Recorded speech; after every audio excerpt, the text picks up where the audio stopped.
Welcome to We Are the Guard, the Arkansas National Guard's podcast. I'm your host, Lieutenant Colonel Brian Mason, the State Public Affairs Officer. 2020 was a very busy year for the Guard and one that brought unique opportunities for us to serve our communities in ways that we never thought possible. If you look out across our formations, many of us have observed the fact that we likely have more women in command than we've ever seen before. And in that way, 2020 has been additionally unique. In this edition of We Are the Guard, we're speaking with one of those women in command, Colonel Corey Saylor. Ma'am, please introduce yourself to our listeners. Hey, thanks, Brian, for having me here today. Tell us a little bit about your career. Yeah, I joined the Arkansas Army National Guard in 1992. I know that's a long time ago, but I did that after receiving my commission as a second lieutenant at the University of Memphis in their Reserve Officer Training Corps, ROTC, and I was on a Leadership Excellence Scholarship. Currently, as you said, I'm serving as the Troop Command Commander, 87th Troop Command. And basically what we do is we've got a mission of supporting the state natural disaster emergency operations. We've got capabilities spanning, but not limited to road clearance, security, search and rescue, and we've done a lot of flood response. We've got 13 units across 8 counties. And each of those units has a complex mission of responding to the needs of their community, state, and nation. So I do a little bit of budget. I work with about $4 million annual budget that I manage, and I'm responsible for the soldier care and welfare, training and equiping of about 1,000 soldiers. So. You picked up JSS recently. I did, yeah, in Recruiting and Retention Command, yes, so plus some other soldier care components. So Education and Incentives Branch, to be specific, so yeah. Well, ma'am, congratulations on your command. What would you say is the most rewarding part of your job as a commander? Wow, yeah, sure. So the most rewarding part, is serving soldiers. And their families and their employers. I love supporting them as they discover their own personal greatness. I absolutely love it when that internal fire is ignited. You can actually see it when it happens. And, they grow from not believing sometimes, and often that's a result of being told that they would never be able to accomplish anything.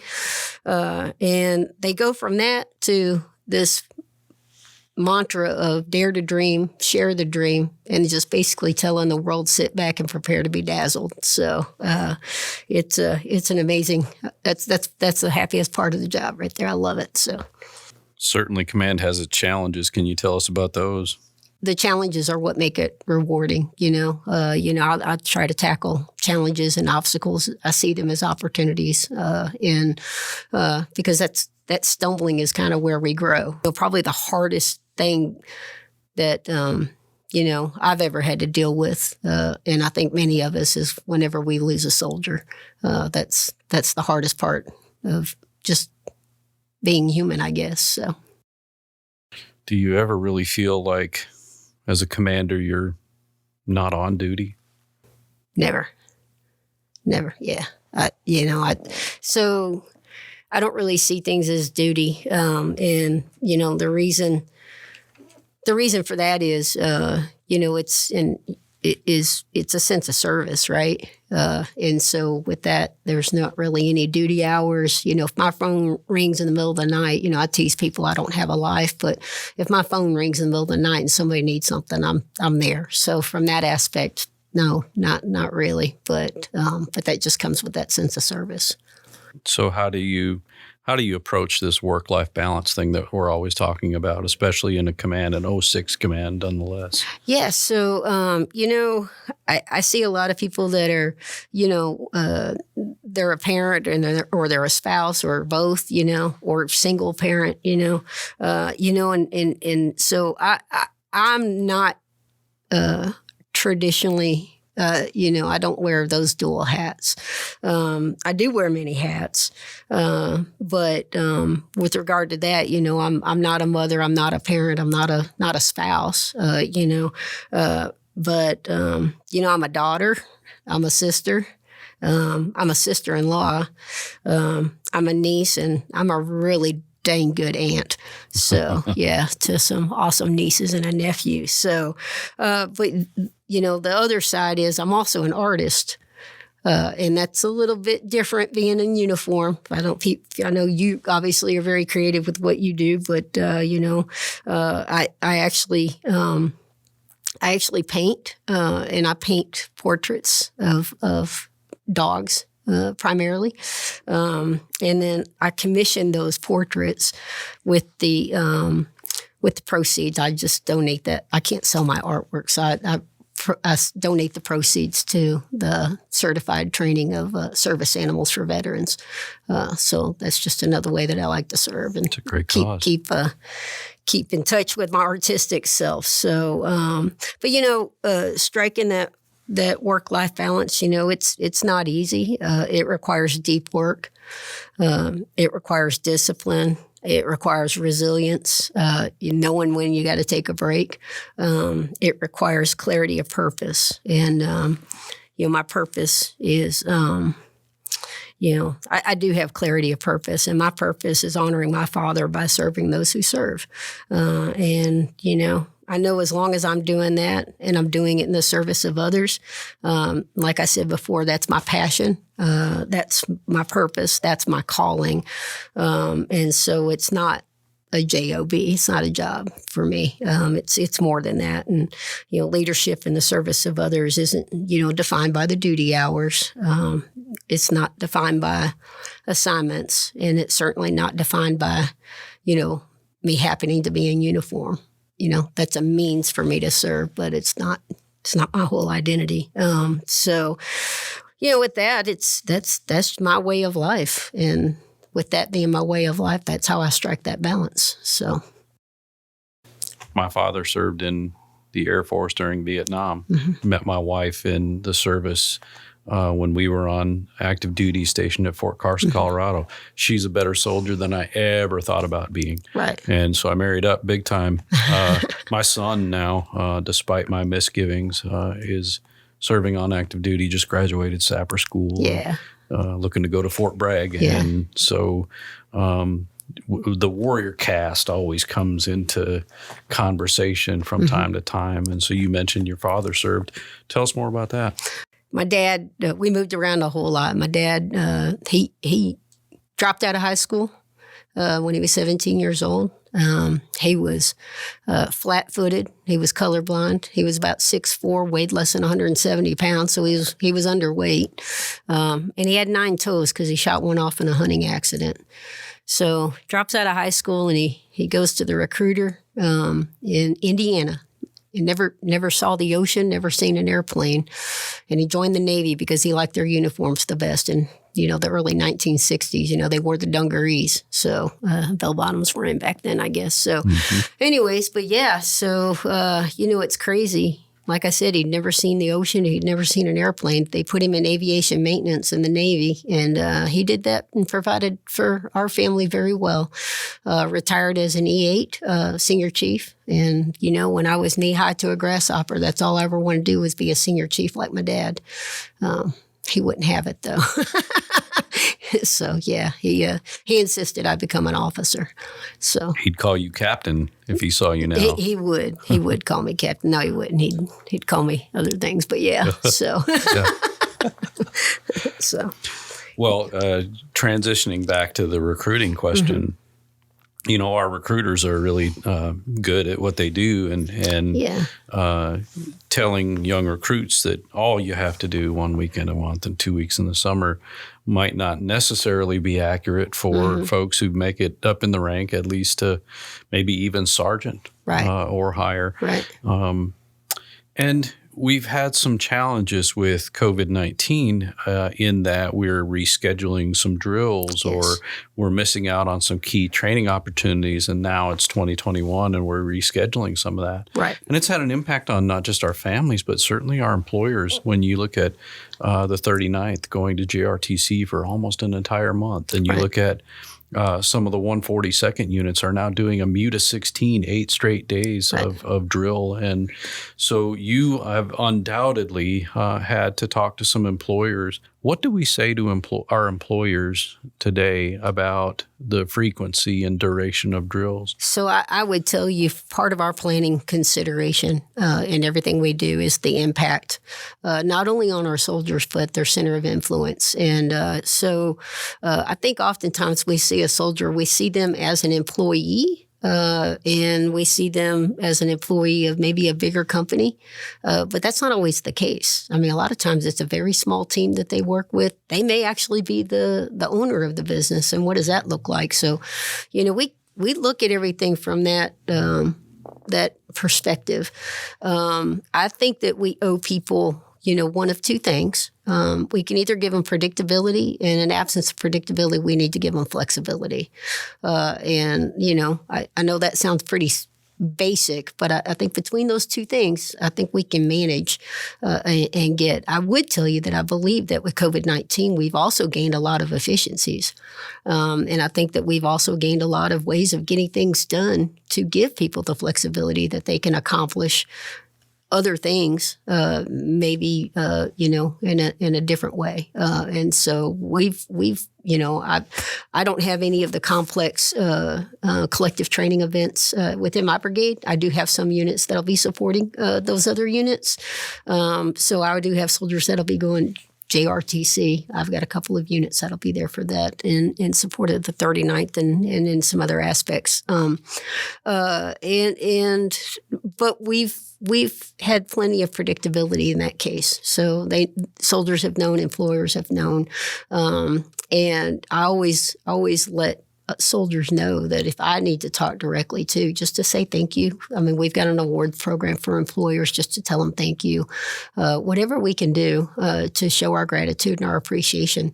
Because, I've worked in corporate America before I came to work with the Guard full time.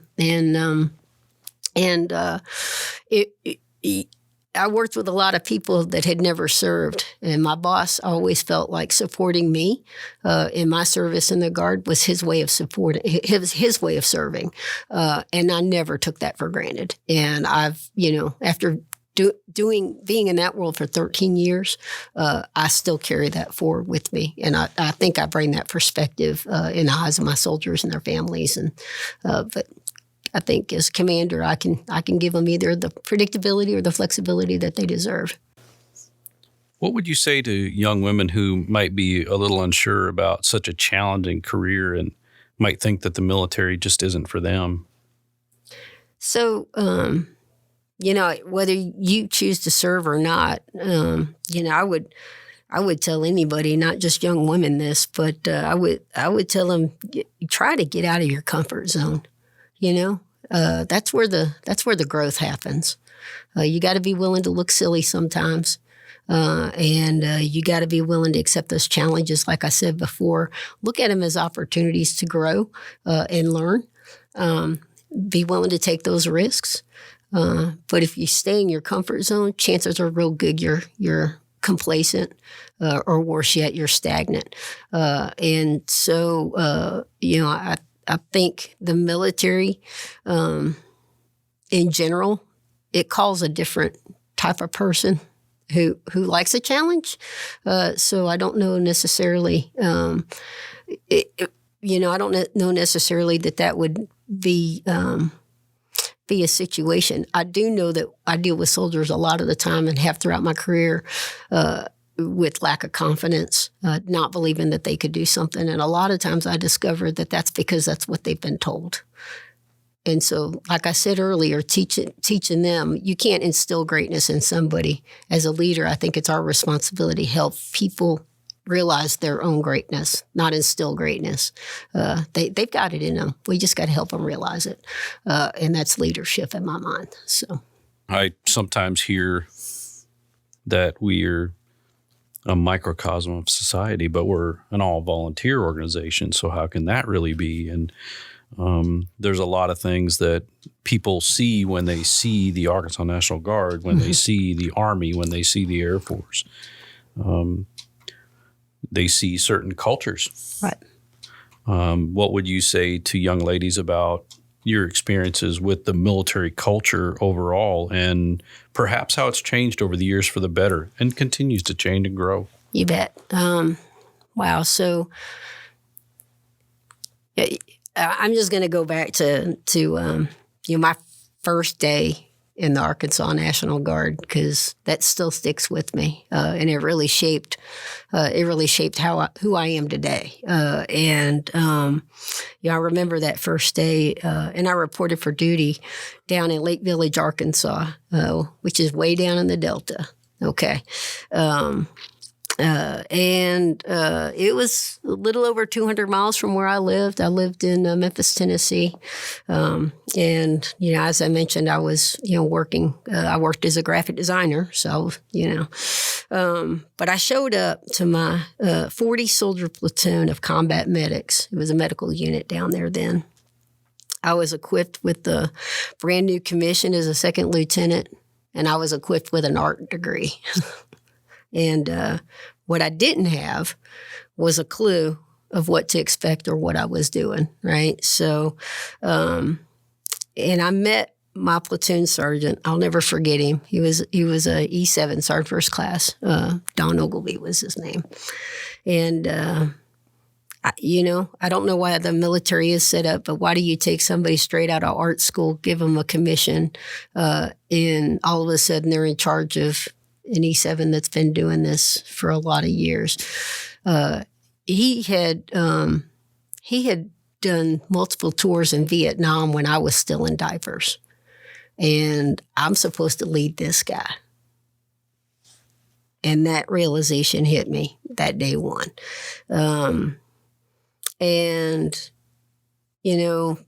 Many of my soldiers, like I said, they were combat medics. Many of my soldiers had just got back from Desert Storm, and I'd missed all of that. So, we've heard that wet behind the ears. I was definitely that. To be honest and frank, I was scared to death. I'm a pretty confident person, but I was scared to death. I kept thinking to myself, I was walking around and meeting people, but the whole time I'm thinking, how am I going to tell them what I expect, and how am I going to lead them? And I kept procrastinating it, but I knew before the day was over, I was going to get to have that discussion, that all-call formation with the whole platoon. And that's when I'm, supposed to tell them this is what I expect as their leader. But, I didn't do that. I didn't do it. I didn't tell them instead of telling them what I expected, I just started asking them questions. And I started asking them questions like, what did they expect of me? I'm your leader. How can I help you? Right? What can I do for you? I was asking them questions like that. And, they rattled off, all 40 of them had something to contribute. And, I kept saying, yeah, I can help you with that. And I don't know that I can, but let me see what I can do about that. But after we had this conversation, and I committed to helping where I could, one of the soldiers, in the back raised his hand. He said, "Hey, LT." I said, "Yeah." He said, "You haven't told us what you expect of us." And I said, I just want you to be here. Just be here. Let's start with that. And then if you're here, then I know you're okay.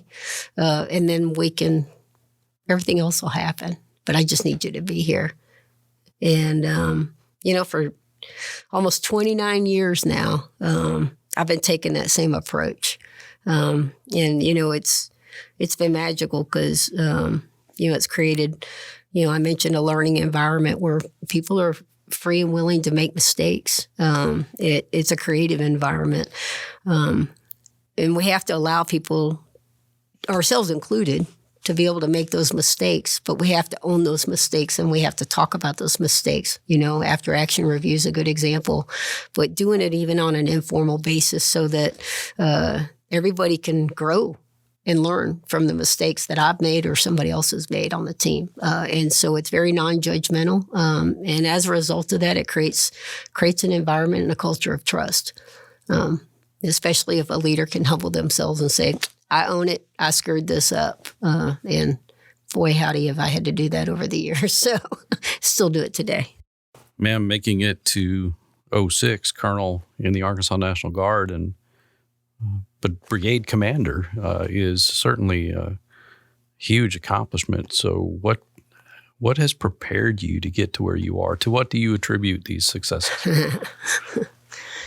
I tell people all the time, I'm living proof nobody cares what your GPA is. So, like I said, got an art degree. I'm not the smartest person. Never have been. Didn't like school at all. I love the social aspect of school, and I love the sports and all of that. But the academics, I was not. But yes, I will tell you, really simply, what's prepared me. And a lot of this is, hindsight, but what's really prepared me was my dad.